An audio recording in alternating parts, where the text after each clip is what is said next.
Hiya! Welcome to LSB Feasters radio channel, where we keep great radio from the past alive. And today, we're going to New York City and News Radio 88 WCBS. WCBS was a staple for New York City for decades, delivering breaking news and information to its listeners. WCBS was known for its in-depth coverage of local, national, and international events. The station has played a vital role in keeping New York, New Jersey, and Connecticut informed. WCBS had a team of experienced journalists and reporters like Charles Osgood, Lou Adler, Jim Donnelly, Pat Parson, Ben Farnsworth, Don Swaim, Jeff Caplan, Wayne Cabot, and so many other names have kept New Yorkers informed. The station's commitment to providing reliable and accurate news has made it a trusted source for countless New Yorkers, from the station's launch in 1967 till it came to an end in 2024. In August 2024, the company that owned WCBS, Odyssey, decided the station would no longer continue with its all-news format. Odyssey would keep 880 in its stable of stations, while Good Karma Broadcasting would program the station and flip it to ESPN New York. All right, let's listen to News Radio 880 WCBS New York. CBS News. Former Beatle John Lennon was shot and killed Monday night in New York City. This is John Bohannon reporting on the CBS Radio Network. Police say a man with a gun apparently had been waiting in the entrance of the Dakota, the apartment building where Lennon lived. Just as Lennon got out of a car, the man opened fire. More from Stephanie Shelton. Lennon was brought to Roosevelt Hospital's emergency room shortly before 11 p.m., according to Dr. Stephen Lynn, Director of Emergency Room Services. He was dead on arrival. Extensive resuscitative efforts were made, but in spite of transfusions and many procedures, he could not be resuscitated. Where was he shot, Doc, and how many times? He had multiple gunshot wounds in his chest, in his left arm, and in his back. Lynn said there were 7 wounds in Lennon's body, although he could not say how many shots were actually fired. Lennon died, said Lynn, from damage to the large blood vessels in his chest. He probably died, Lynn said, almost instantly. Lennon's wife, Yoko Ono, was with the singer when he was shot and later at the hospital. According to Lennon's record producer, Jack Douglas, Lennon had been at a recording session, had taken a break to go home to get something to eat. He was shot in the entrance to his apartment. Stephanie Shelton, CBS News, New York. Police arrested 25-year-old Mark David Chapman, a former security guard and a resident of Honolulu, Hawaii, for the killing of John Lennon.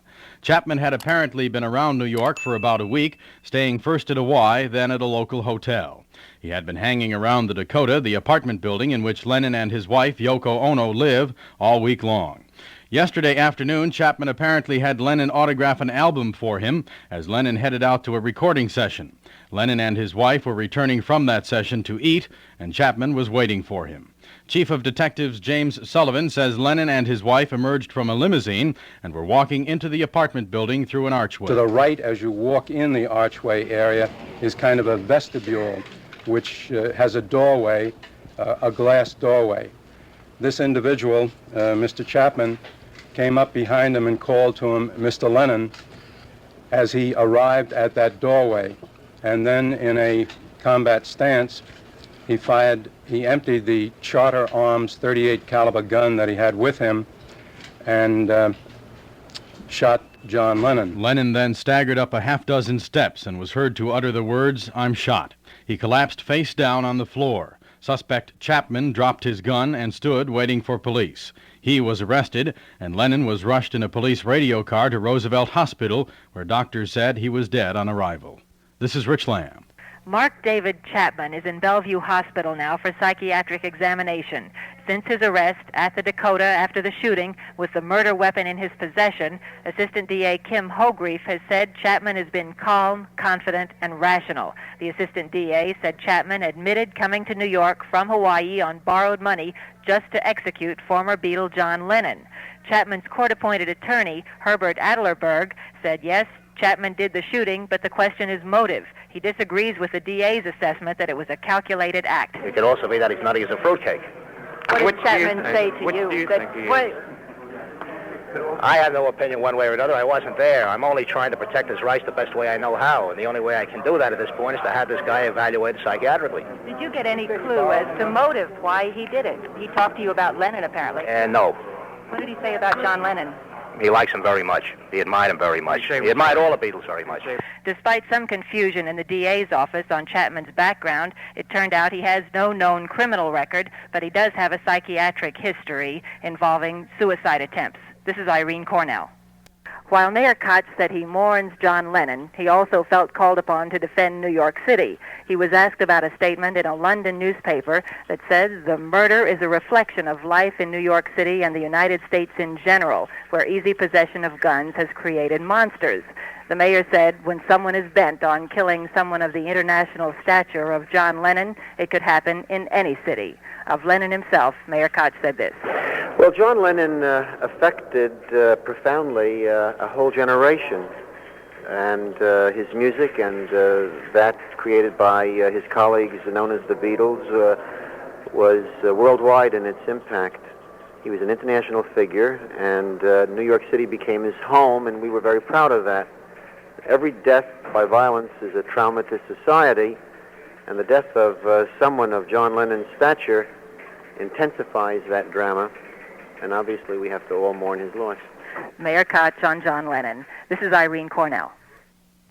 The wreaths, flowers, candles, and hand-painted messages of grief on and around the Big Iron Gate to the place where John Lennon lived adds to the sense of the unreal that Lennon's mourners are talking about.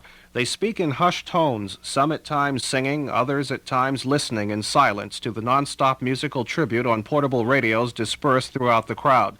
The young, the old, pay last respects to John Lennon, among them a 61-year-old neighbor. We've lost a very talented person, and I happened to have heard the gunshots last night, and of course it was quite a shock to find out who the victim was, and the people gathered very quickly thereafter.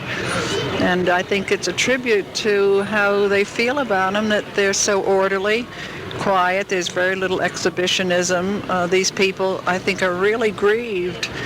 And as someone commented last night, that a man who fought so hard against violence in this world came to a violent end himself. And as the music filled the air, the tears flowed, and one was struck by the realization that the vigil was not only for Lennon, but for the mourners themselves, as the songs triggered memories of yet another bygone era.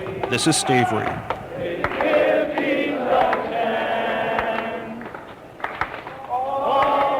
Empty. Real empty. Disbelief, but initially disbelief, but after you think about it for a few minutes, you see that it's almost become a way of life in this country, that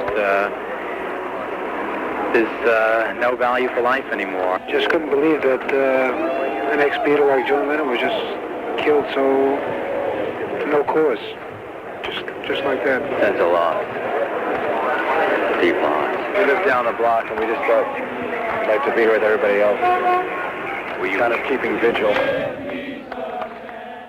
The sound system here at the Disco Mat in River Edge, New Jersey, is blaring nothing but John Lennon and the Beatles. The people here, some with tears in their eyes, aren't just buying an album. They're taking 2 and 3 copies of the same record.